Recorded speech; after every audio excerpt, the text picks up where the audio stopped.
Nothing to see here. Just another totally average, normal day.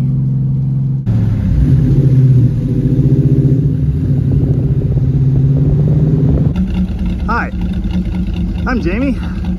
This is Dead Plymouth Garage, and this fine specimen is a 1970 Plymouth Cuda AAR.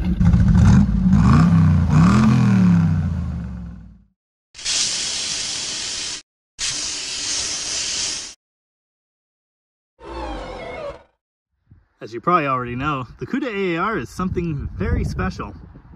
It's like a Cuda, but extra.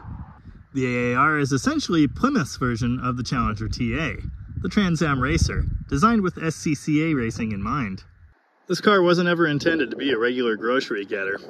It was designed to do two things: corner hard and accelerate out of those corners even harder.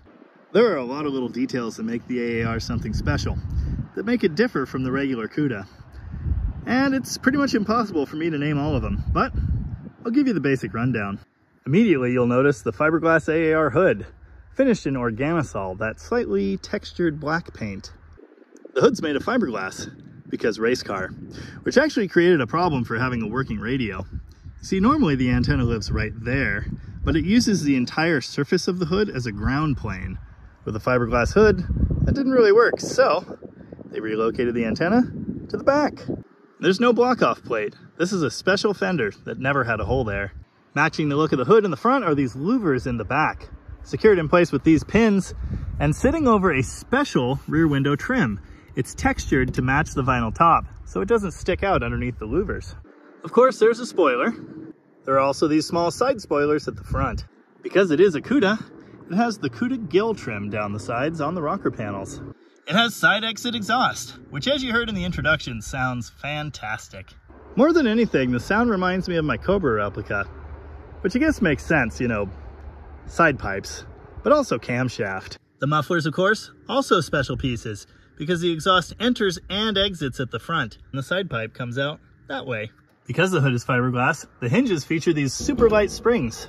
I'm sure you noticed the blackout on the hood, but it's continued on the fender tops and down the tops of the doors. It even wraps around here into the engine compartment. Like other 70 E-bodies, it also features a cowl blackout. Under the hood is something very special that you couldn't get under the hood of anything but these Trans Am racing cars. The 340 6-barrel, or 6-pack in a Dodge. Under this glorious air cleaner, which is gasketed to the hood for cold air intake, a trio of Holley carburetors. Wow. Oh, admire also the idle stepper solenoid. That's used to prevent dieseling when you shut the 340 off. Of course, the extra carburetors aren't all that make this engine special.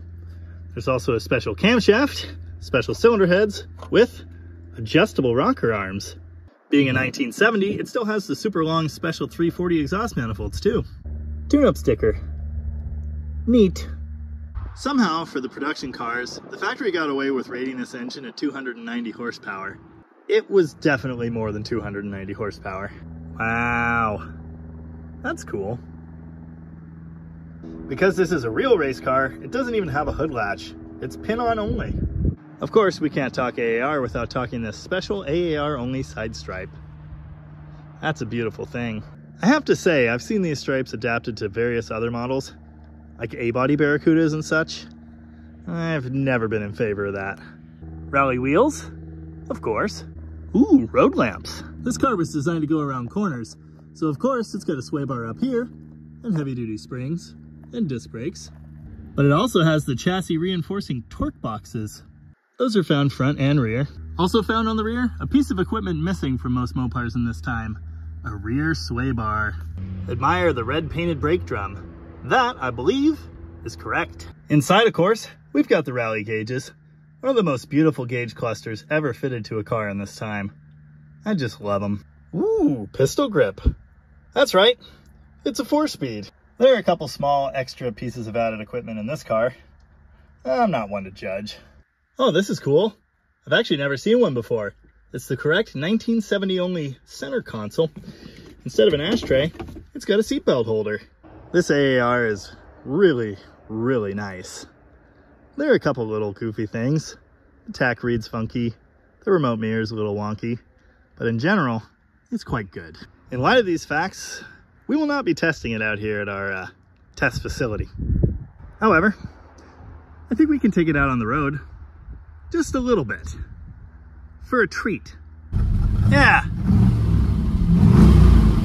The sound really does remind me of that Cobra. A little more mellow though. By which I mean I can hear myself think while it's running. So that's kind of nice. I happened to notice when we were picking the car up that the exhaust tips hang very low. So I decided not to go the normal way and drive over the bricks. I'd hate to be the guy to ding one of those. Also, I'm doing it very slowly, but yes, I'm currently off-roading an AAR Cuda. And yes, I'm excited about that. Of course, I don't have my phone mount today. Why would I have my phone mount today? I didn't know we were getting an AAR. No one tells me anything.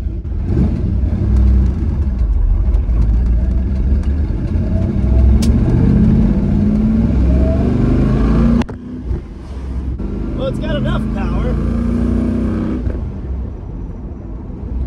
Pistol grip shifters always rattle. It's just a rule.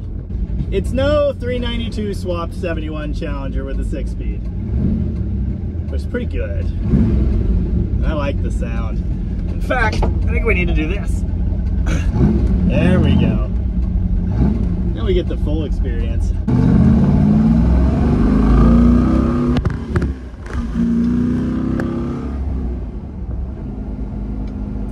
is why we can't have nice things.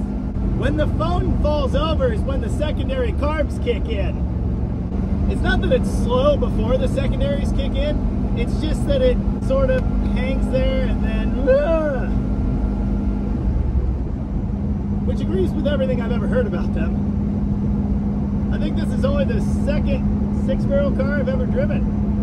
And the first one is the 70 Roadrunner, which is a little messed up. This is pretty sweet. You know, the view over the lumpy Challenger hood is good, but this, fantastic. It's really cool seeing the louvers in the mirror too.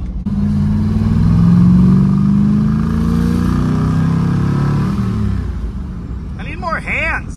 Hey, the licorice is still here. It's not looking too good anymore. What a machine. What a gorgeous machine. The look of this car just says party all the time. I love it. If you want the ultimate E-Body, except no substitutes. Well, okay, a Hemi Cuda is pretty good too.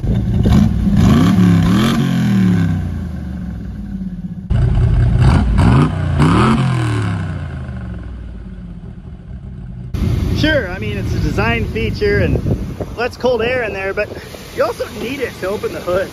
I absolutely love the 340.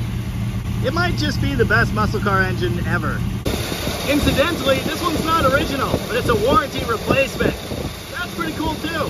Oh yeah, admire the special Trans Am tag. I guess I'll let you see the fender tag too. Wow. I always film at this wide spot in the road. It's never quite wide enough to turn around.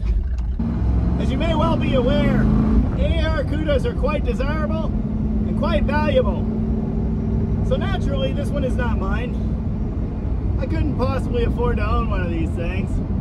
For that reason, among others, I really can't beat on it. Yeah, my phone would just fall over if I did anyway. But it's pretty good. How is this a job? I don't know how this is a job. Just another day and another E-Body, right? Kind of cool one though. I hope you enjoyed checking out this AAR. It's for sale. Although by the time you see this video, something tells me it may well already be gone. In any case, thank you very much for watching.